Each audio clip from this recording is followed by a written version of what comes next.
সুপ্রিয় দর্শক শ্রোতা ভাই বোনেরা, আমাদের জীবনের তিনটি ধাপ বা স্তর রয়েছে। একটি তো দুনিয়ার জীবন, পার্থিব জীবন, আরেকটি তো আখিরাতের জীবন, পরকাল।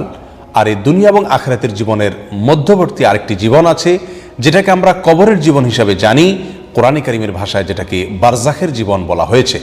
সূরা মুমিনুনের 100 নম্বর আয়াতের শেষের দিকে এসে আল্লাহ সুবহানাহু ওয়া তাআলা ইরশাদ করেন, ওয়া মিন ওয়ারাইহিম বারযাখুন ইলা ইয়াউমি ইউবআসুন। একজন মানুষের মৃত্যুর পরে কিয়ামত এবং হাসর এর ময়দান প্রতিষ্ঠিত হওয়ার, কায়েম হওয়ার আগে একটি জীবন আছে, যেটাকে বারজাখের জীবন বলা হয়। সেখানে সে অবস্থান করে। যদিও বেশিরভাগ মানুষ মৃত্যুবরণ করার পরে কবরস্থ হয়, সেজন্য আমরা কবরের জীবন বলি। কিন্তু একটি মানুষ মৃত্যুবরণ করার পরে কবরস্থ না হয়ে তিনি বাঘের পেটে চলে যেতে পারেন, অথবা আগুনে ভস্ম হয়ে ছাই হয়ে যেতে পারেন, অথবা সমুদ্রের পানিতে নিমজ্জিত হয়ে সেখানে পচে গলে মিশে যেতে পারেন, একাকার হয়ে যেতে পারেন, কোনো মাছের পেটে খাদ্য হিসেবে চলে যেতে পারেন। এরকম নানা ধরনের সম্ভাবনা রয়েছে। তারপরেও যেহেতু বেশিরভাগ মানুষ কবরস্থ হয়, সেজন্য সাধারণত আমরা বারজাখের জীবনকে কবরের জীবন হিসাবে জানি। এই বারজাখের জীবন বা কবরের জীবনে একজন মানুষের অবস্থা কেমন হবে? আমরা জানি দুনিয়ার জীবন হলো কর্মের জীবন। এখানে আমল করতে বলা হয়েছে। ভালো কিংবা মন্দ আমল করবার সুযোগ এবং শক্তি, সামর্থ্য আল্লাহ সুবহানাহু ওয়া তাআলা দিয়ে রেখেছেন। আর আখিরাতের জীবনে, দুনিয়ার জীবনের এই কর্মের ফলাফল আল্লাহ সুবহানাহু ওয়া তাআলা ভালো হোক কিংবা মন্দ হোক আল্লাহ তাআলা দান করবেন। কিন্তু আখিরাত এবং দুনিয়ার জীবনের মধ্যবর্তী যে জীবন, বারজাখের জীবন, সেখানে তো আমল আর নেই। মৃত্যুর সঙ্গে সঙ্গে আমলের দুয়ার বন্ধ হয়ে গেছে। আর চূড়ান্ত ফলাফল আখিরাতে বিচার দিনে, বিচার কায়েম হওয়ার পরে, আল্লাহ সুবহানাহু ওয়া তাআলার রায় ঘোষণা হওয়ার পরেই ফলাফল শুরু হবে। তাহলে বারজাখের জীবনে একজন মানুষের অবস্থা কি হবে? এর উত্তর হলো, কোরআন এবং সুন্নাহর আলোকে একজন মুমিনের বিশ্বাস হলো, একজন মুমিনকে এই আকীদা পোষণ করতে হবে যে বারজাখের জীবন, অর্থাৎ মৃত্যু থেকে নিয়ে আখিরাতের পূর্ব পর্যন্ত যে জীবন একজন মানুষ অতিবাহিত করে, এই বারজাখের জীবন বা কবরের জীবনে মানুষের দুনিয়ার জীবনের কর্ম অনুপাতে যে চূড়ান্ত ফলাফল আখিরাতে সে ভোগ করবে, তার কিছুটা মহড়া, তার কিছুটা সূচনা এবং ভূমিকা শুরু হয়ে যায় এই কবরের জীবনে, বারজাখের জীবনে। আর এই জন্যই ইসলামী আকীদার একটি গুরুত্বপূর্ণ পয়েন্ট হলো, একটি শিরোনাম হলো আযাবুল কবরি ওয়া নাঈমুহু হাক্কুন, অর্থাৎ কবরের আযাব এবং কবরে নেয়ামত ভোগ করা উভয়টি সত্য। আল্লাহ সুবহানাহু ওয়া তাআলার নেককার বান্দারা কবরে নেয়ামত ভোগ করতে থাকবেন, পুরস্কার ভোগ করবেন, তারা জান্নাতের আবহ সেখান থেকে পেতে শুরু করবেন। আর এর বিপরীতে আল্লাহর নাফরমান বান্দা যারা, তারা মৃত্যুর পরপরই বারজাখের জীবনের একেবারে শুরু থেকেই তারা জাহান্নামের আযাবের মহড়া তারা দেখতে পাবে এবং তার কিছুটা আলামত এবং কিছুটা সূচনা এবং ভূমিকা শুরু হয়ে যাবে তাদের উপর দিয়ে। আল্লাহ তাআলা আমাদেরকে হেফাজত করুন। সম্মানিত ভাই বন্ধুগণ, এ বিষয়ে কোরআন কারীমের যে সমস্ত আয়াত এবং নবী সাল্লাল্লাহু আলাইহি সাল্লামের যে সমস্ত হাদিস রয়েছে, তার মধ্যে থেকে কয়েকটি আমরা উল্লেখ করব।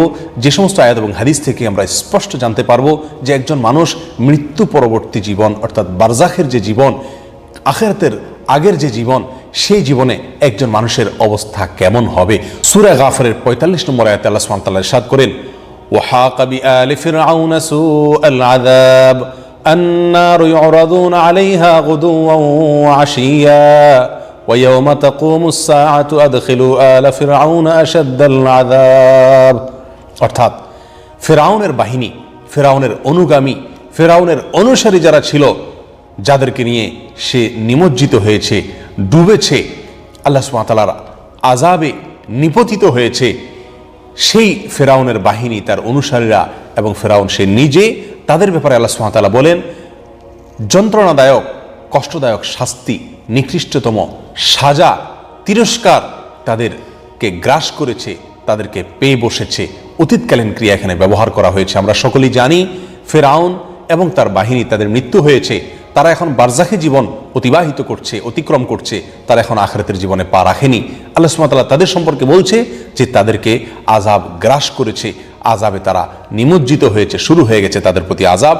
আর সকাল এবং সন্ধ্যায় জাহান্নামের আগুন তাদের সম্মুখে পেশ করা হয়, জাহান্নামের আগুনের মুখোমুখি করা হয় তাদেরকে সকাল এবং সন্ধ্যায় প্রতিদিন। আর কিয়ামতের ময়দান যেদিন কায়েম হবে, কিয়ামত যেদিন প্রতিষ্ঠিত হবে, আল্লাহ বলেন ওয়া ইয়াউমা তাকুমুস সাআতু, যেদিন কিয়ামত কায়েম হবে সেদিন বলা হবে আল্লাহর পক্ষ থেকে, আদখিলু আলা ফিরআউনা আশাদ্দাল আযাব, কঠোর থেকে কঠোরতর শাস্তি, সবচেয়ে কঠিন শাস্তি দাও ফেরাউনের বাহিনীকে, ফেরাউনের অনুসারীদেরকে। সম্মানিত বন্ধুগণ, এই আয়াত থেকে আমরা জানতে পারলাম ফেরাউন এবং তার অনুসারী অনুগামী যে সমস্ত লোকেরা ছিল, তারা তাদের কুফরি এবং অবাধ্যতার কারণে তাদের মৃত্যু পরবর্তী বারজাখী জীবনে শাস্তি ভোগ করছে। সকাল সন্ধ্যা তারা শাস্তির মুখোমুখি হচ্ছে। আল্লাহ সুবহানাহু ওয়া তাআলা এখানে পৃথক করে আখিরাতের শাস্তি হবে সেটিকে আলাদাভাবে উল্লেখ করেছেন। এই আয়াত থেকে একবারে পরিষ্কারভাবে বোঝা যায় যে বারজাখী জীবনে আল্লাহ সুবহানাহু ওয়া তাআলা তার বান্দাকে শাস্তি দান করবেন। এখন এখানে একটি প্রশ্ন আসে যে একটি মানুষ মৃত্যুবরণ করার পরে তার লাশ কবরস্থ হয় এমনটি নয়, বিভিন্ন অবস্থার সম্মুখীন হতে পারে, পানিতে ডুবে, আগুনে পুড়ে, অথবা কোনো হিংস্র পশুর পেটে গিয়ে, অথবা বিভিন্নভাবে তার দেহাবশেষ বা ধ্বংসাবশেষ এরকম সংরক্ষিত নাও থাকতে পারে। তাহলে তাকে আল্লাহ সুবহানাহু ওয়া তাআলা কিভাবে শাস্তি দিবেন? এর উত্তর হলো, কবরের যে শাস্তি অথবা নেয়ামত মানুষ ভোগ করবে সেটি কি তার দেহ দিয়ে ভোগ করবে, নাকি তার আত্মা বা রূহ দিয়ে উপভোগ করবে বা ভোগ করবে? এটা নিয়ে ওলামা একরামের ভিতরে একাধিক মত রয়েছে। কোরআন এবং সুন্নাহ যেহেতু স্পষ্ট করে কোনো কিছু বলা হয়নি, অতএব এ বিষয়ে কোনো মন্তব্য না করে এর ধরন কেমন হবে সেটি সম্পূর্ণ আল্লাহ সুবহানাহু ওয়া তাআলার উপর ন্যস্ত করাই হলো একজন মুমিনের জন্য সবচাইতে নিরাপদ মত। আর যদি দেহের উপরে আল্লাহ সুবহানাহু ওয়া তাআলা শাস্তি কিংবা নেয়ামত দিবেন এই মতটিকে আমরা ধরে নেই, তবুও এটা বলতে পারি যে মানুষের দেহের একেবারে সর্বশেষ অবস্থা, দেহাবশেষ যেটাকে বলা হয়, এটা মাটির আকারে থাকুক, পচে গলে গিয়ে অন্য কোথায় থাকুক, কারোর পেটে থাকুক, অথবা কোনো জায়গায় থাকুক না কেন, যেখানে থাকুক না কেন, আল্লাহ সুবহানাহু ওয়া তাআলা চাইলে সেই ধ্বংসাবশেষে বা সেই দেহাবশেষে সেখানেই আল্লাহ সুবহানাহু ওয়া তাআলা এক ধরনের রূহ বা প্রাণ দিয়ে সেখানে তাকে নেয়ামত অথবা আযাব ভোগ করার শক্তি বা সামর্থ্য দিতে পারেন। আল্লাহু আলাম।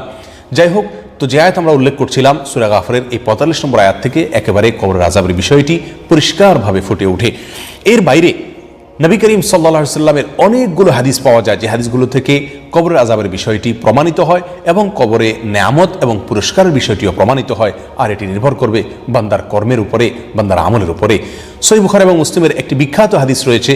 একবার নবী করিম সাল্লাল্লাহু আলাইহি ওয়াসাল্লাম দুটি কবরের পাশ দিয়ে যাচ্ছিলেন, আর তখন তিনি উপস্থিত সাহাবায়ে কেরামদেরকে লক্ষ্য করে বলছিলেন যে এই দুই কবরে শাস্তি চলছে, তাদের আযাব চলছে। আর নবী সাল্লাল্লাহু আলাইহি ওয়াসাল্লাম বলেছেন, ওমা ইউআযাবানি ফি কাবীরিন, তাদের যে আযাব চলছে সেটি তোমরা যেগুলোকে বড় পাপ মনে করো এরকম কোনো বড় পাপের কারণে হচ্ছে না। তাদের একজনের আযাবের কারণ বর্ণনা করতে গিয়ে নবী সাল্লাল্লাহু আলাইহি ওয়াসাল্লাম বলেন, আম্মা আহাদুহুমা ফাকানা ইয়ামশি বিন-নামীমা, একজনের কবরে শাস্তি চলছে এই জন্য যে সে তার জীবদ্দশায় চগলখড়ি করে বেড়াতো, কুটনামি করে বেড়াতো, মানুষের কাছে সামনে সবসময় ভালো সেজে থাকতো আর তার পিছে গিয়ে বদনামি করতো, একজনের কাছে আরেকজনের বদনামি করে বেড়াতো। এই চগলখড়ি বা কুটনামির বদভ্যাসের কারণে তাকে কবরের শাস্তির মুখোমুখি হতে হয়েছে। ওয়াম্মাল আখার ফাকানা লা ইয়াস্তাতিরু আও লা ইয়াস্তানজিহু মিনাল বাউল, আর অন্য কবরে যে শাস্তি হচ্ছে তার কারণ হলো সে পেশাব থেকে ভালো করে পবিত্রতা অর্জন করতো না, ভালো করে পরিচ্ছন্নতা অর্জন করতো না, এই কারণে তার কবরে শাস্তি হচ্ছে। সম্মানিত বন্ধুগণ, এই হাদিস থেকে একেবারে পরিষ্কারভাবে বোঝা গেল একজন মানুষ মৃত্যু পরবর্তী বারজাখের জীবনে বা কবরের জীবনে তার দুনিয়ার কর্ম অনুপাতে ফলাফলের মুখোমুখি হয়ে যাবে। যদিও চূড়ান্ত ফলাফল আল্লাহ সুবহানাহু ওয়া তাআলা কিয়ামতের ময়দানে বিচার এর রায় ঘোষণা করার পরে দিবেন, কিন্তু কবরের জীবন থেকেই মানুষের কর্ম অনুপাতে তার কর্মের ফল সে পেতে শুরু করে, অর্থাৎ কবরে শাস্তির মুখোমুখি হয় যদি সে দুনিয়া থেকে বদআমল নিয়ে যায়। এর বাইরে নবী সাল্লাল্লাহু আলাইহি ওয়াসাল্লামের আরেকটি হাদিস রয়েছে যেটি আব্দুল্লাহ ইবনে আব্বাস রাদিয়াল্লাহু তাআলা আনহু বর্ণনা করেছেন। নবী সাল্লাল্লাহু আলাইহি ওয়াসাল্লামের যে দোয়া ছিল আল্লাহর কাছে নিয়মিত তিনি যে সমস্ত দোয়া করতেন তার ভিতরে একটি দোয়া ছিল, আল্লাহুম্মা ইন্নী আউযু বিকা মিন আযাবিল কবর, আল্লাহ আপনার কাছে আমি কবরের আযাব থেকে পানাহ চাই, আশ্রয় চাই, মুক্তি চাই, নিরাপত্তা চাই। নবী সাল্লাল্লাহু আলাইহি ওয়াসাল্লাম এই দোয়াটি সবসময় করতেন। কবরের আযাব হবে সেই আশঙ্কা থেকেই নবী সাল্লাল্লাহু আলাইহি ওয়াসাল্লাম আল্লাহর কাছে নিয়মিত এই দোয়া করতেন। অতএব এই দোয়াও প্রমাণ করে যে কবরের আযাবের বিষয়টি সত্য এবং প্রমাণিত। এদিকে সহিহ মুসলিমের একটি বর্ণনা থেকে আমরা জানতে পারি নবী করিম সাল্লাল্লাহু আলাইহি ওয়াসাল্লাম একবার মদিনার বনি নাজ্জারের একটি বাগানের ওয়াল বা প্রাচীর ঘেঁষে যাচ্ছিলেন। তখন তিনি একটি গাধা বা খচ্চরের উপরে আরোহী ছিলেন। হঠাৎ কয়েকটি কবর ছিল, 3টি 4টি বা মতান্তরে 5টি, এক এক বর্ণনা এক এক রকম এসেছে। এই কবরগুলোর পাশ দিয়ে যখন যাচ্ছিলেন তখন তার গাধা বা যে খচ্চরের উপর তিনি আরোহী ছিলেন সেটি হঠাৎ করে লাফালাফি করতে শুরু করলো এবং বিশৃঙ্খলা শুরু করলো। তার লম্পঝম্প এবং তার অস্থিরতা, ব্যাকুলতা অত্যন্ত অস্বাভাবিক ছিল। এমনকি নবী করিম সাল্লাল্লাহু আলাইহি সাল্লাম তার পিঠ থেকে পড়ে যাবেন এমন আশঙ্কা তৈরি হয়েছিল। তখন নবী সাল্লাল্লাহু আলাইহি সাল্লাম যাত্রা বিরতি করে সেখানকার লোকদেরকে জিজ্ঞাসা করলেন যে এই কবরে যারা শায়িত আছেন তাদের সম্পর্কে আমাকে কে জানাতে পারবে বা কে তথ্য দিতে পারবে। এক ব্যক্তি উঠে বলল, ইয়া রাসূলুল্লাহ, আমি বলতে পারি। এই কবরে যারা শায়িত আছে এই লোকগুলো জাহিলি যুগে তাদের মৃত্যু হয়েছিল, কুফরের উপর তাদের মৃত্যু হয়েছিল, তারা মুসলিম হয়ে দুনিয়া থেকে যেতে পারেনি। নবী করিম সাল্লাল্লাহু আলাইহি সাল্লাম তখন উপস্থিত লোকদেরকে লক্ষ্য করে বললেন যে এই কবরগুলোতে শাস্তি চলছে এবং তাদের যে শাস্তি চলছে তার ফলে তাদের যে বিকট আওয়াজ, আর্তনাদ, তাদের যে আর্তচিৎকার, এটা আমি শুনতে পাচ্ছি। আল্লাহ তাআলা আমাকে শোনার তৌফিক দিয়েছেন, আর এই পশুকেও আল্লাহ সুবহানাহু ওয়া তাআলা শোনার শক্তি সামর্থ্য দিয়েছেন। এজন্য সে এরকম অস্থির এবং ব্যাকুল হয়ে উঠেছে।